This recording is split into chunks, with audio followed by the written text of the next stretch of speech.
gave me projects to work on, boosted my confidence, and helped me become a human being that I was meant to be. She put me on the team for the first 2 point in time counts and the homeless counts that we've done. And she gave me positions of responsibility. In 2015 and 2018, I was the neighborhood coordinator.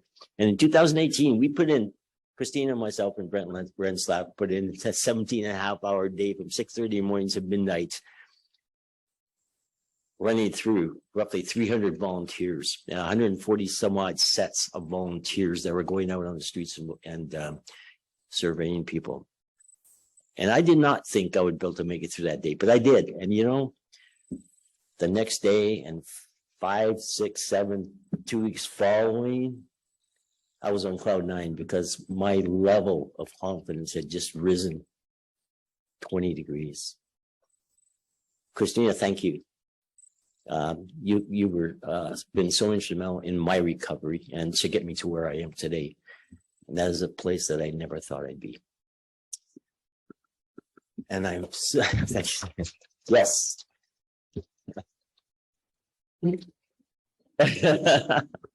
I told you I wouldn't go on for more than 2 minutes.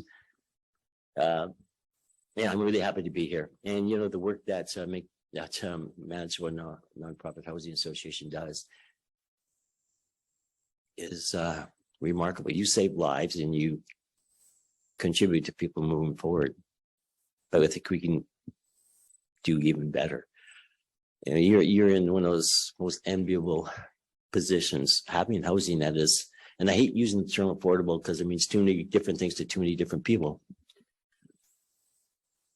But you provide housing that people can actually live with in dignity and survive, and not only survive, but thrive, whereas many, many, many do not. So many people live in abject poverty, paying 60, 70, 80% of their income to rent. So many people die in poverty. But I thank you for the work that you do. And you're in really good hands having a leader like Christina. And today, if you read in your program, it said I was going to talk about Eurasian biases and stigmas, and I'll touch on that too. But last week we had a really monumental and historic event in the city. And it all surrounded the word hope. And I'll get into that later. But so because it's so heavy on my mind and heavy in my heart, I changed my talk about 3 times last night. We're going to talk about hope and possibilities, because hope got me to where I am today. And hope allows you to think about doors of opportunities. Hope allows you to think about possibilities. I walked at the door. It was 2006. It was November 6, 2009. Anything that meant anything to me was wrapped up in that building that I just left. That was my job. That was my 6-figure income as a really highly successful advertising sales executive.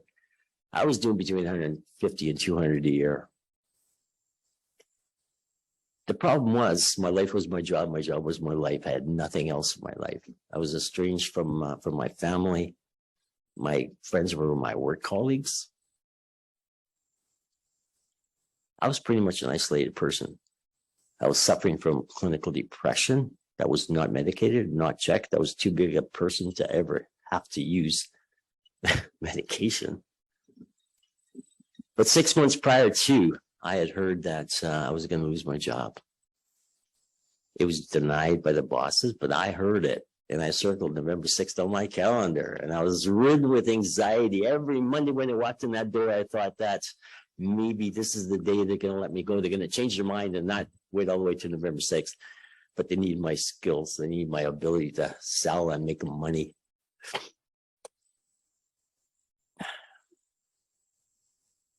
Yeah. Long story short, I got on a plane the very next day because I worked a block away from where I lived. I did not want to be anywhere near those dastardly people that just took away my life. Got on a plane, went to London, Ontario to see my brother, and I wondered why they're happy to see me. It was because he wanted me to tear down his record and rebuild it, and she was into benefits, and she wanted me to change from Blue Cross to Manulife. And oh joy, this is not what I was here. I wanted to wallow in my depression and in my sorrow and just kind of osmose on things. They didn't give me a chance to do that, so I walked out 2 nights later in the middle of the night and took a cab and went to Toronto, where my plane home was leaving a few weeks later. I stayed in the Four Seasons. I walked out of the building with a $30,000 check in my pocket, my last commission check.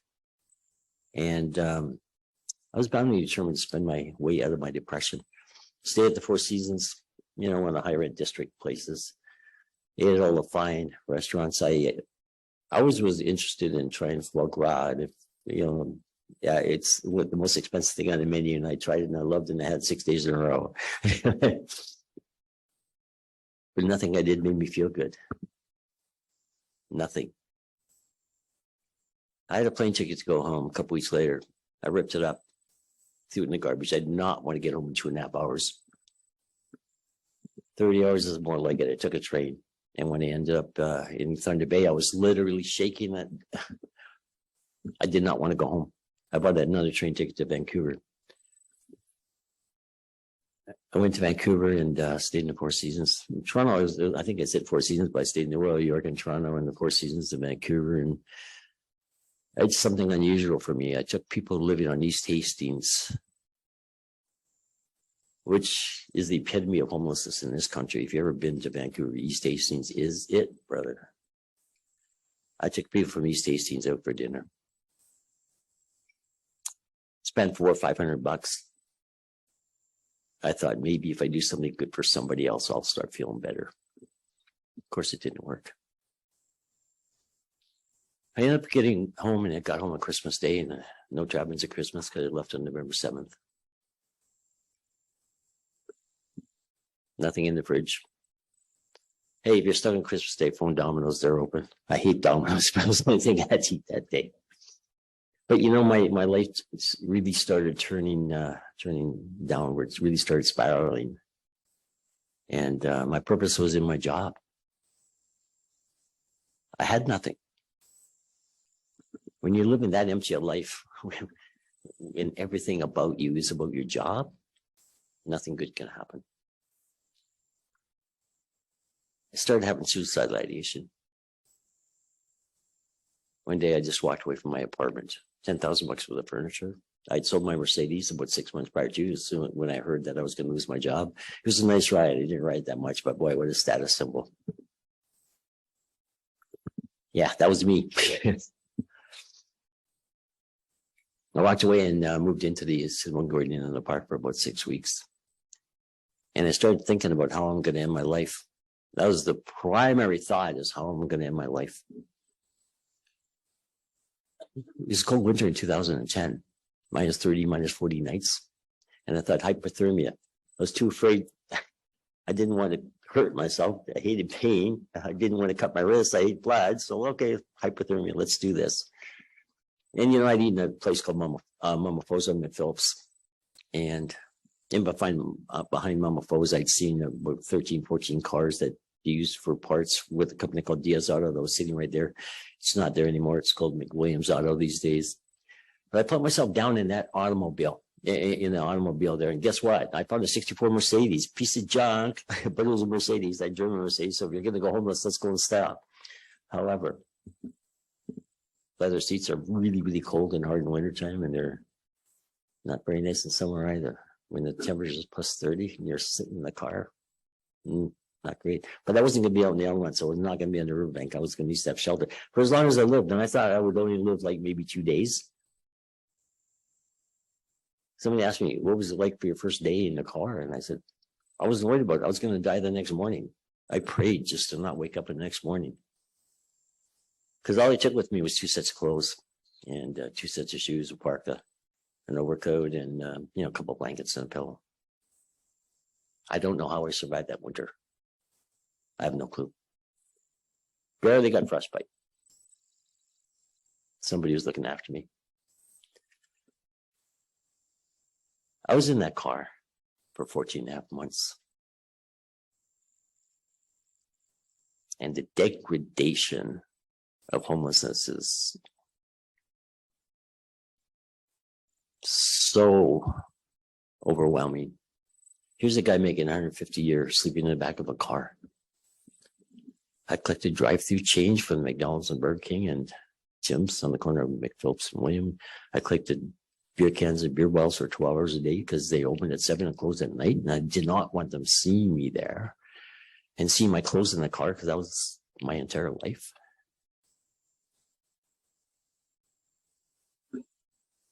Talking about demeaning, I wash my clothes in the washrooms of the McDonald's and Burger King and the Salisbury House.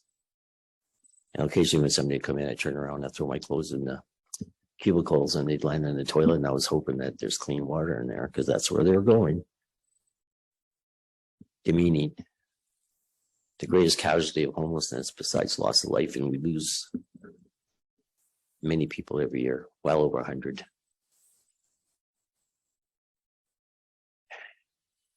Loss of dignity, self-respect, self-worth, self-confidence. All those things go away. I was left without them. And when that happens, nothing great happens. I'm also diabetic.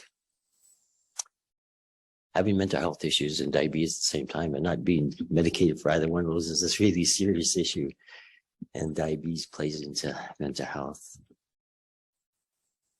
and your perspective and scope on things. Some days I hurt so bad, my legs, I was developing neuropathy and I could hardly walk and I could hardly move. And, you know, people on the street hang on one thread, and that one thread, at the bottom of that one thread is hope. And I was hanging on to hope for dear life that one day I'd get out. But the longer I was out there, the less optimistic I was about getting out of the streets. And I thought, this is my life. This is where I am ending. I couldn't die accidentally by hypothermia or even, overheating in the summertime. Nothing was killing me. But I'm going to die out here, a long, horrible life on the streets. Just think about that for a second. No hope of ever getting out of the streets. There was just enough left for me to go to Health Sciences Center, which is about 2 blocks up the street. I walked in, and when I saw triage, the triage nurse says to me, where do you live? And I said, I don't have an address. I live in a car just down the street in a junkyard in the back lane. And she said, oh, no fixed address. And today I have a radio show called No Fixed Address. Of course, guess where that came from? I have something to thank them for. I waited 18 hours, got put in the back room, and guess what? I never got help. The lady comes in and says, are you here for bus tickets to Shalom? I said, are you joking? You don't read my file. I did not use Shalom. I did not use Agape Table. I did not use Lighthouse Mission, Union Gospel Mission, Main Street Project, none of them. I made 150 a year. I don't need their money. I don't need their bed at Shalom. I'm not going to degrade myself and sit on the sidewalk at Shalom for a bed. No way. Of course, I lost 32 pounds and became really ill. I never got help that day. Are you here for a bus ticket to Shalom? I could not believe she said that. I went back to the car I was sleeping in, not my car. And I was in worse shape, and I went back a week later. Same triage nurse, same psych nurse. Wow. Just the luck of the draw. This time the nurse came in after another 19 hours and she threw me a sandwich, and I said, I don't need this. Well, I did. I was sick. I hadn't eaten in 24 hours. But I threw it back in her face and I said, I don't need this. I need your help. I never got help. I left without getting help. I phoned Crisis Stabilization Unit from the University of Manitoba Health Sciences Building. And I said, I need to come in. She said, you can't. You need a referral from the doctor. And I said, I'm not getting it. Go back. You'll get one. I said, no, I won't. I went back 5 days later. This time they gave me a psychiatrist. I thought, wow, promise here. After a long discussion with an intern or whatever they call people who are resident, I guess, he says to me, Al, I could give you a bed, but I'm not going to. I could send you to crisis stabilization unit, but I'm not going to. You have too much to live for. You don't need us. Oh my goodness. I was so upset. I got up and I screamed at him. I said, you know, a year and a half ago, I paid 30 some odd thousand bucks or $12,500 in income tax, one particular check. And I felt really bad about that. But I feel even worse about it now because that went to pay for your education and that went to pay for what you're doing now. And right now you're misreading this situation and you can read about me in Monday's paper. I went back to my car and 17 and a half hours later, I jumped off a bridge to take my life. San Juan River is notorious for undertow, and you hear about people jumping off bridge for fun and drowning. You hear about people trying to swim across Mahedian to escape and drowning because of undertow. But guess what? There was no undertow that day. Well, it didn't catch me anyways. It's just the luck of the draw. And when I started swimming to the surface, I didn't gulp water either.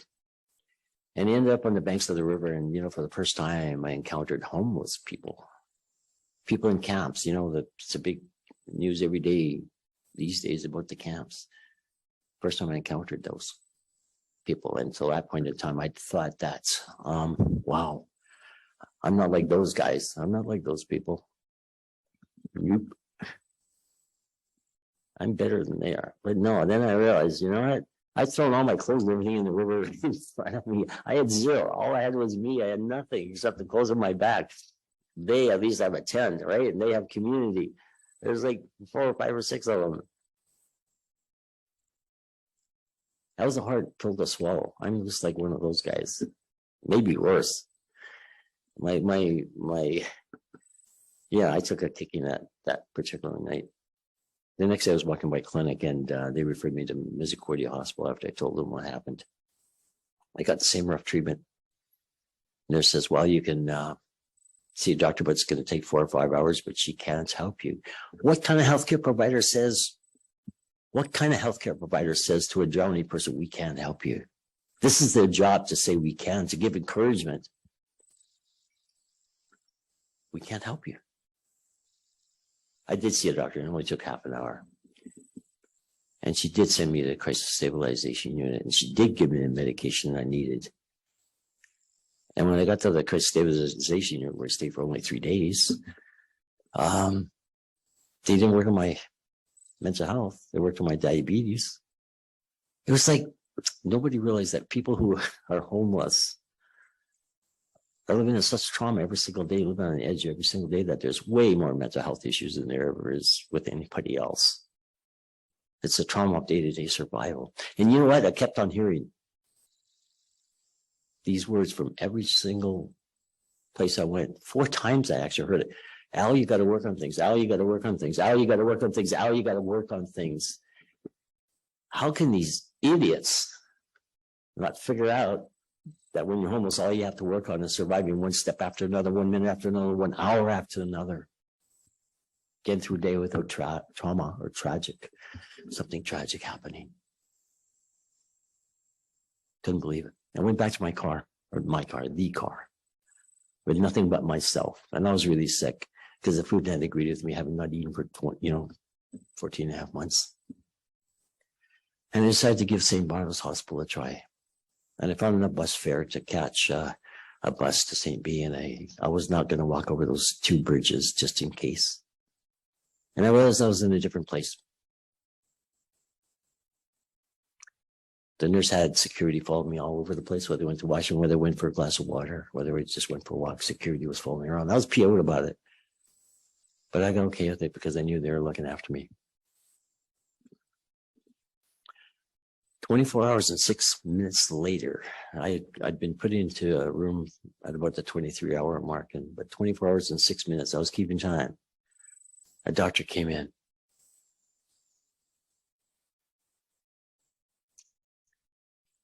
And she says to me, Al, you've been here.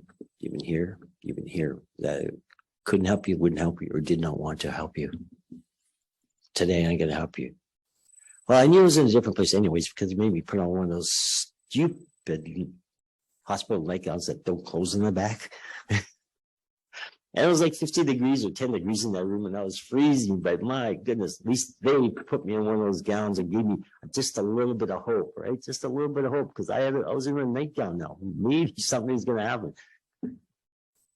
That nightgown gave me hope. Like, wow, aren't we reaching, right? And she says, you've lost your identity.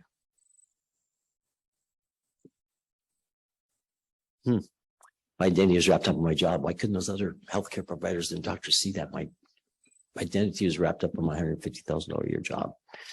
And she says, it's like you're falling off the edge of the world and you don't know where you are, you don't know who you are, you don't know how to help yourself. But today, I'm going to help you. We're going to pull you back in. And she makes a pulling motion on a rope. And today, that's still in my mind. I see myself floating around in space. And here's this doctor pulling me into the spaceship. It's burnt in there, you know. And she says, starting today, your life is going to change. You're going to become better. You're going to become stronger. And you're going to become the person you always wanted to be. Think about that for a second. That last phrase, you're going to become the person you always wanted to be. You know, I still wrestle with that one. I don't know how many of you can say that you're the person you wanted to be, but I certainly can't. I'll never get there. But it's not going to happen today. It's not going to happen tomorrow. It's not going to happen next year. It's going to take a long time, but Al, you're going to get there. I believe in you. You believe in you.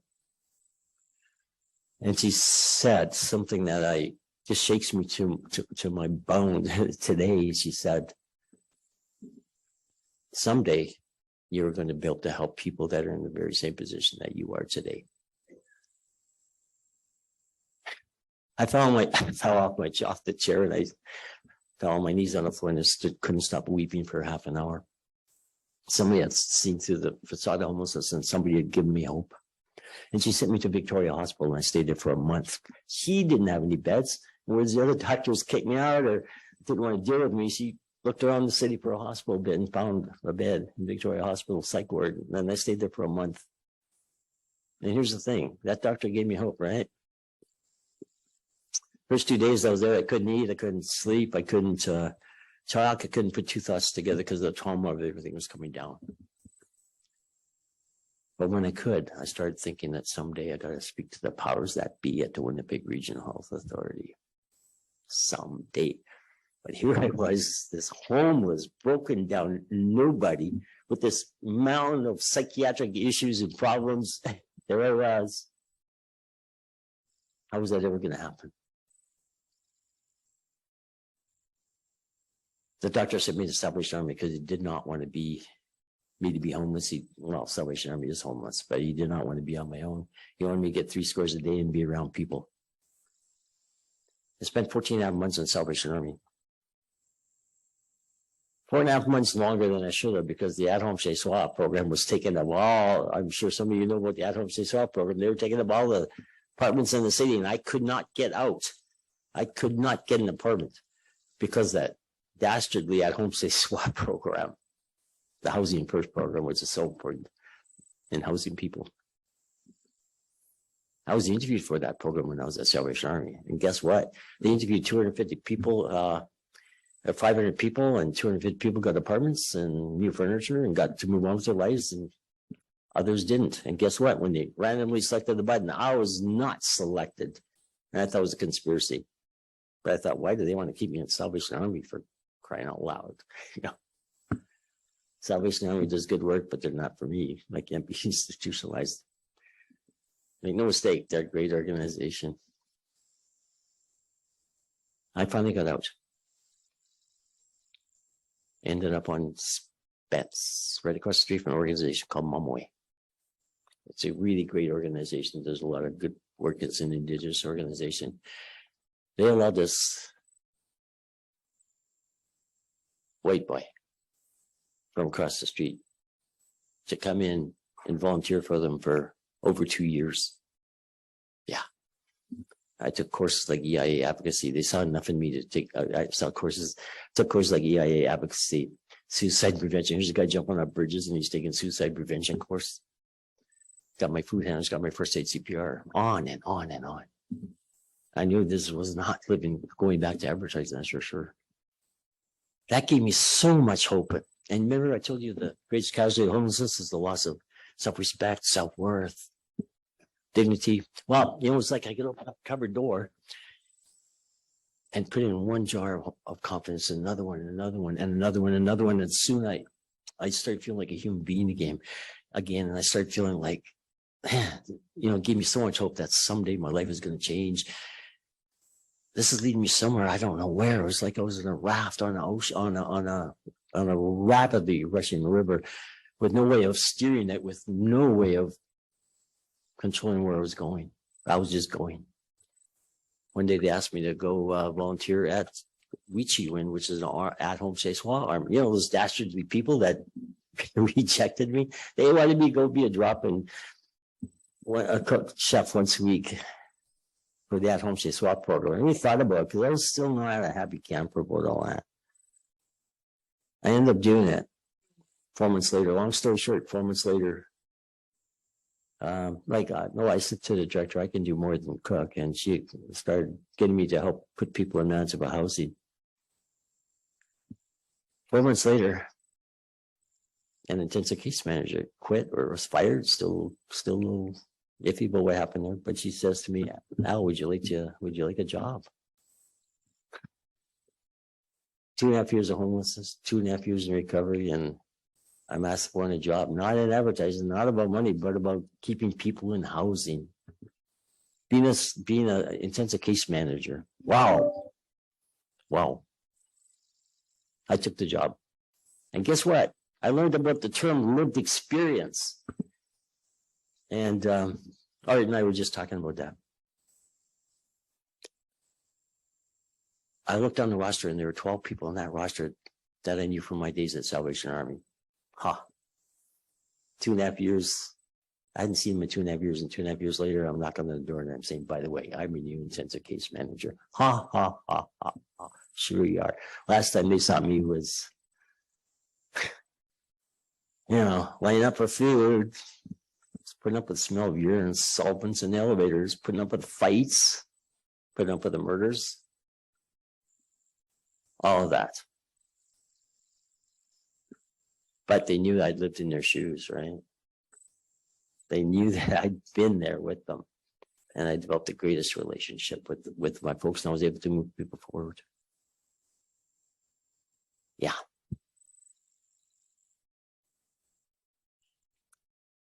Much more sometimes than the other case managers with their master's degrees and their bachelor of social works could.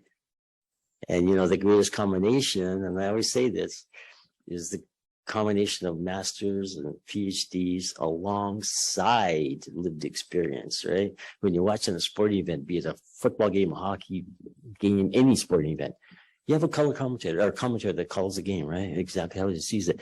You have a secondary person, a color commentator that adds the intimate details of the game. 100% of the time, a coach or a player, 100% of the time, bar none, that person can lend that experience to the commentary. That is what people with lived experience do in the homeless and housing sector. People like me working alongside people like Christina. That's the glory of it. Yeah, many things happened. I went on to become a researcher at the University of Winnipeg. In the second phase of that home safe swap program. Really a somber job because we kept getting obituaries of people that died. Oh, I just interviewed that person. What we did is we found people on the streets and interviewed them. And my job as a person with lived experience was to sit at a table with the master's degree researcher, interviewers, and be that buffer between the homeless and the researchers. And I was there for a comfort level.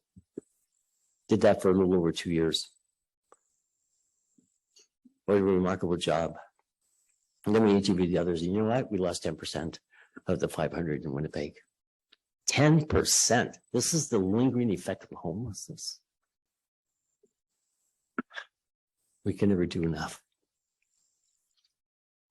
I went on to the CMH here for a while, and my life has really, started moving in a different direction.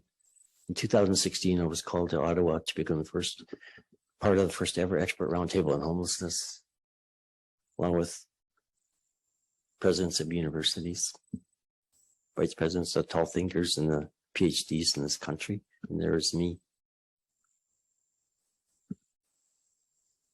So many opportunities. I'm not saying this to edify Al Wiebe. This is not an Al Wiebe story. This is about what Hope did.